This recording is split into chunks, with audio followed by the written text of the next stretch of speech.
شروع اللہ کے نام سے جو بڑا مہربان نہایت رحم والا ہے۔ الف لام میم۔ اس میں کچھ شک نہیں کہ اس کتاب کا نازل کیا جانا تمام جہان کے پروردگار کی طرف سے ہے۔ کیا یہ لوگ یہ کہتے ہیں کہ پیغمبر نے اس کو از خود بنا لیا ہے؟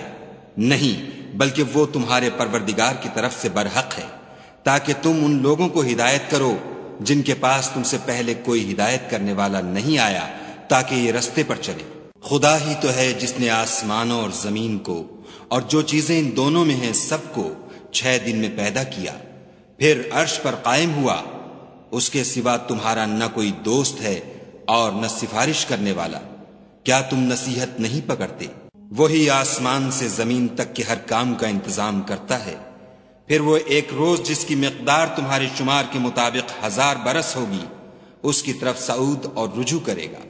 یہی تو پوشیدہ اور ظاہر کا جاننے والا اور غالب اور رحم والا خدا ہے، جس نے ہر چیز کو بہت اچھی طرح بنایا، یعنی اس کو پیدا کیا، اور انسان کی پیدائش کو مٹی سے شروع کیا، پھر اس کی نسل خلاصے سے یعنی حقیر پانی سے پیدا کی، پھر اس کو درست کیا، پھر اس میں اپنی طرف سے روح پھونکی، اور تمہارے کان اور آنکھیں اور دل بنائے، مگر تم بہت کم شکر کرتے ہو۔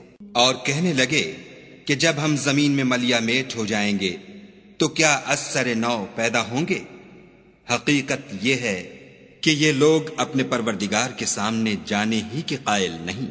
کہہ دو کہ موت کا فرشتہ جو تم پر مقرر کیا گیا ہے تمہاری روحیں قبض کر لیتا ہے، پھر تم اپنے پروردگار کی طرف لوٹائے جاؤ گے، اور تم تعجب کرو جب دیکھو کہ گناہ گار اپنے پروردگار کے سامنے سر جھکائے ہوں گے، اور کہیں گے کہ اے ہمارے پروردگار، ہم نے دیکھ لیا اور سن لیا، تو ہم کو دنیا میں واپس بھیج دے کہ نیک عمل کریں، بے شک ہم یقین کرنے والے ہیں۔ اور اگر ہم چاہتے تو ہر شخص کو ہدایت دے دیتے، لیکن میری طرف سے یہ بات قرار پا چکی ہے کہ میں دوزخ کو جنوں اور انسانوں سب سے بھر دوں گا۔ سو اب آگ کے مزے چکھو، اس لیے کہ تم نے اس دن کے آنے کو بھلا رکھا تھا۔ آج ہم بھی تمہیں بھلا دیں گے، اور جو کام تم کرتے تھے ان کی سزا میں ہمیشہ کے عذاب کے مزے چکھتے رہو۔ ہماری آیتوں پر تو وہی لوگ ایمان لاتے ہیں کہ جب ان کو ان سے نصیحت کی جاتی ہے تو سجدے میں گر پڑتے اور اپنے پروردگار کی تعریف کے ساتھ تسبیح کرتے ہیں اور غرور نہیں کرتے۔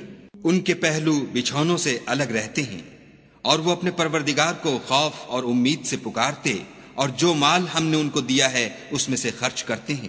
کوئی متنفس نہیں جانتا کہ ان کے لیے کیسی آنکھوں کی ٹھنڈک چھپا کر رکھی گئی ہے۔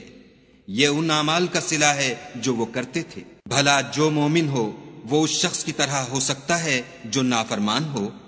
دونوں برابر نہیں ہو سکتے۔ جو لوگ ایمان لائے اور نیک عمل کرتے رہے ان کے رہنے کے لیے باغ ہیں، یہ مہمانی ان کاموں کی جزا ہے جو وہ کرتے تھے۔ اور جنہوں نے نافرمانی کی ان کے رہنے کے لیے دوزخ ہے، جب چاہیں گے کہ اس میں سے نکل جائیں تو اس میں لوٹا دیے جائیں گے، اور ان سے کہا جائے گا کہ جس دوزخ کے عذاب کو تم جھوٹ سمجھتے تھے اس کے مزے چکھو، اور ہم ان کو قیامت کے بڑے عذاب کے سوا عذاب دنیا کا بھی مزہ چکھائیں گے، شاید ہماری طرف لوٹ آئیں۔ اور اس شخص سے بڑھ کر ظالم کون جس کو اس کے پروردگار کی آیتوں سے نصیحت کی جائے تو وہ ان سے منہ پھیر لے۔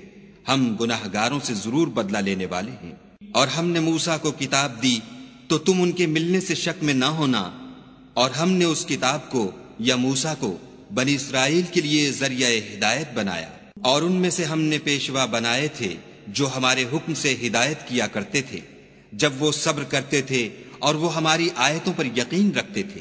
بلا شبہ تمہارا پروردگار ان میں جن باتوں میں وہ اختلاف کرتے تھے قیامت کے روز فیصلہ کر دے گا۔ کیا ان کو اس امر سے ہدایت نہ ہوئی کہ ہم نے ان سے پہلے بہت سی امتوں کو جن کے مقامات سکونت میں یہ چلتے پھرتے ہیں ہلاک کر دیا؟ بے شک اس میں نشانیاں ہیں، تو یہ سنتے کیوں نہیں؟